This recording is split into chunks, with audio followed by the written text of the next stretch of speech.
Hall. Jackie bowled their match at 206 to 202. Jackie Miscavige won that match. And in match 3, Michelle Feldman defeated Jackie Miscavige with strikes in the 8th, 9th, and 10th, 196 to 186. Michelle Feldman now moves on to take on the hottest hand on tour, Carolyn Dorn Ballard.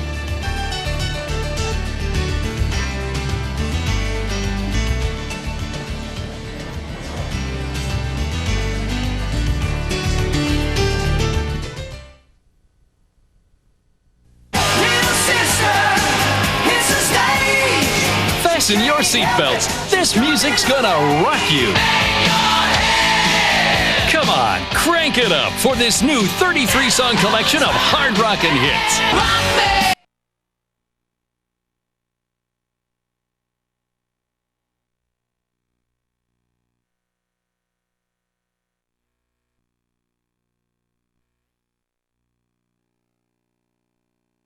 And Carolyn Dorn Ballard. They're ready to start the championship match. Don't touch that remote. Stay with us. It's going to be a great one. Michelle's going to start the match. It was Carolyn Dorn Ballard's choice. She chose to make Michelle start. Michelle would have to bowl the 10th frame last for the title. Lane breakdown pretty even for her. Michelle had 2 strikes in 17, 3 on 18. This is power against accuracy.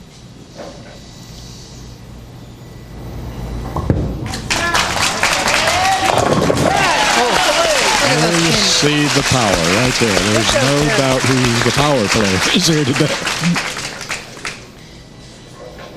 Carolyn going to step up right here.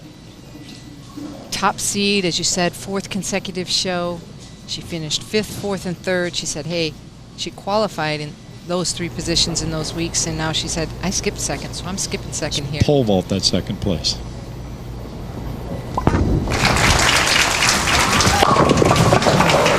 Ringing 10 on a great shot. As you can see, now she's out and going up, straighter up the lane with that pure shot right up through. Michelle's left, arcing the ball.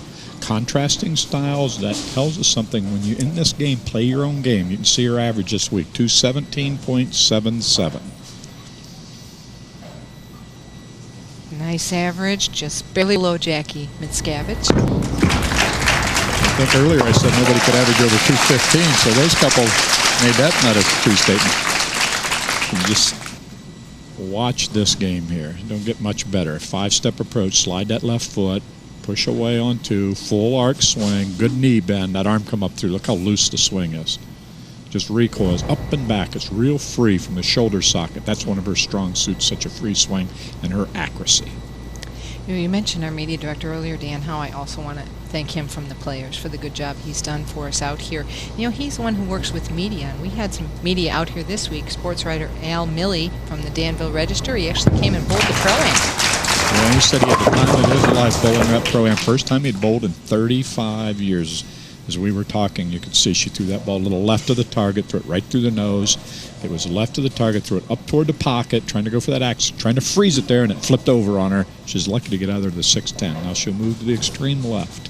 Gets this spare ball out. This ball does not hook. You see this ball here. I love to watch this thing roll. You can see right through it. It's a weight block in the middle. Yeah, that ball just slid down the lane, nice and straight with pure accuracy. And back to that sports writer, Al Milley. He said he just loved it. Hadn't bowled in how many years, Fred? 35 years. 35. So see, come on out and bowl the Pro-Ams. They're a lot of fun.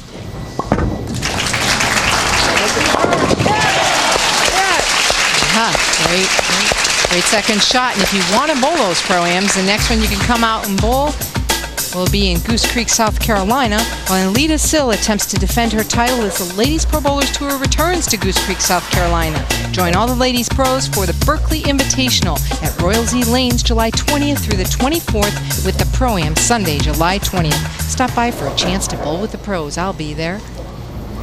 Come on out. Here comes this power shot again. Look at that ball roll. That is turning it loose and letting it eat those pins up. And Carolyn knows she's going to have to strike, but she's defeated Michelle Feldman twice. Perfect timing for that stat. 235 to 224 and 244 to 214 in match play. You know, Michelle throws that big hook ball, and when it gets out of control, it can leave some designs down there. Artwork, we call it. Right? Artwork, okay. I like that. And straight up the line, right into the pocket.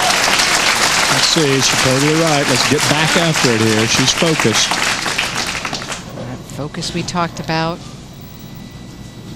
She's talking to herself right now. She started out bowling real good early in the week, and then she dropped down to ninth. And Jen, a few years ago, if she'd dropped down, she wanted to bounce back. Well, she just bounced and clawed and fought, scratched her way right back to the lead. And she'll have to bounce her way back in this match. She trails by 22 pins through 3 frames.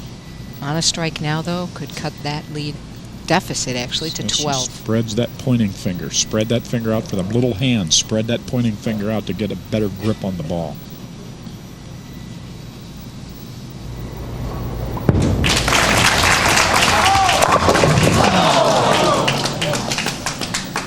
Oh, and we've seen a few of those today. Wendy McPherson-Papanos leaving 2 of them. Look Chris at Hall this leaving shot, 1. right straight up the 10 board, just pure accuracy and roll, flush in the pocket, right 9 in the pit. How does that happen? That is unbelievable in our sport. Come on, she's saying. She's normally mic'd. She normally wears a mic, but she opted this week not to. I don't know if that was a little bit of superstition. Hey, I haven't won. Let's take the mic off, see what happens. Nice accuracy roll on that spare again.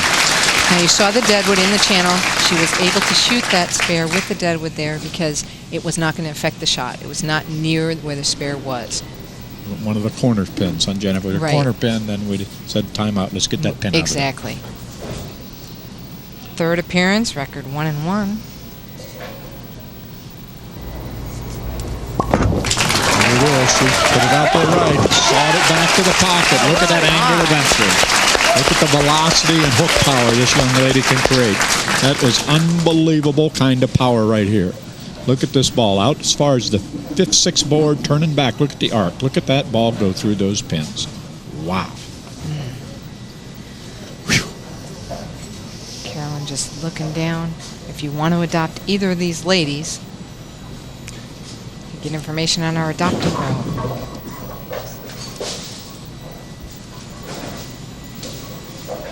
Michelle leads by 32 pins right now, working on 4 in a row. You mentioned only 2 300 games. She's off to a great start here. And a little short. Oh, and it held pocket. She knew that. See there? She knew. She laid that ball a little short, a little left of the target, and it held pocket.